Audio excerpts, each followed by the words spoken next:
1 Corinthians chapter 13 verses 1 to 3. This particular passage tells us the importance of love, and this is what Apostle Paul says this to the church of Corinthians.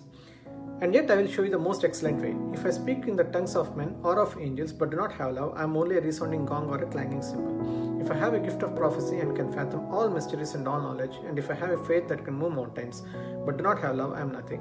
If I give all I possess to the poor and give all my body to the hardship that I may boast but do not have love, I gain nothing. To lay a context of this one,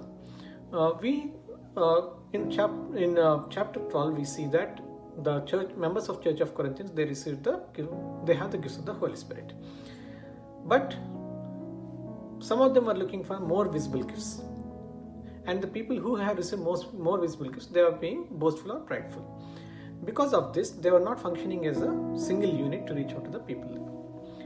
They were thinking that the way to reach out to the people is through the gifts of Holy Spirit. But what we have to remember and keep in mind is that our spiritual life is not determined or controlled by the gifts of Holy Spirit. Our spiritual life is determined or controlled by the fruits of the Holy Spirit, out of which love is the most important one. That is the reason. So we have to use our gifts to showcase the fruits of the Holy Spirit. So in this context, Apostle Paul is telling them, like, you have the gifts of the Holy Spirit, but even if you have the gifts of Holy Spirit, and if you do not have even if you do not have love, you are nothing. Your gifts are for nothing. So, and when we have the gifts of the Holy Spirit, and which we are trying to showcase the fruits of the Holy Spirit, and everything should be based on faith. And if it is not based on faith, then it is a selfish one. Okay. And when we are looking at love, so when we are looking at love, we have to look. God says that as I have loved, as the Father had loved me, so I have loved you. So when we look at the various characteristics of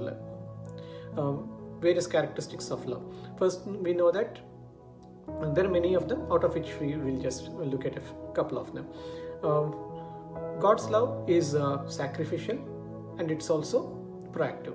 Proactive because God first loved us, and it's sacrificial because God gave His only Son for us. And then God's love is eternal, and God's love is non-conditional. So this is some of the characteristics of God's love.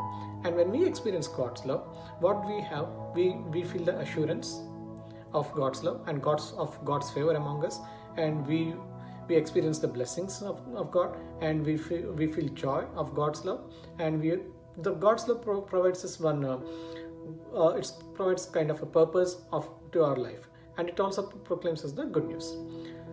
So now, earlier which we saw was that John 15:9, which says that as Father has loved me, so I have loved you.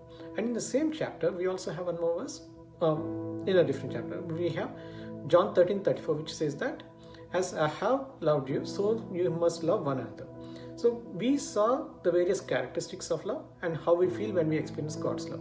So the same thing is what we have to show it to the others. Like, your love towards the other should be proactive. Once again, it should be unconditional, it should be eternal, and through that love they also have to experience the same thing as what we are experiencing from God.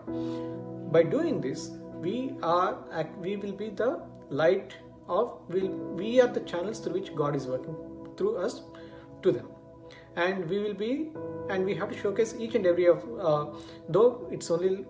though love is the most important one, we can showcase the other fruits of the Holy Spirit to others too, and because of that one, they'll be reaching out to God. I hope this message will encourage us to reach us more to the people, and to showcase God's love to other people. May God bless this message.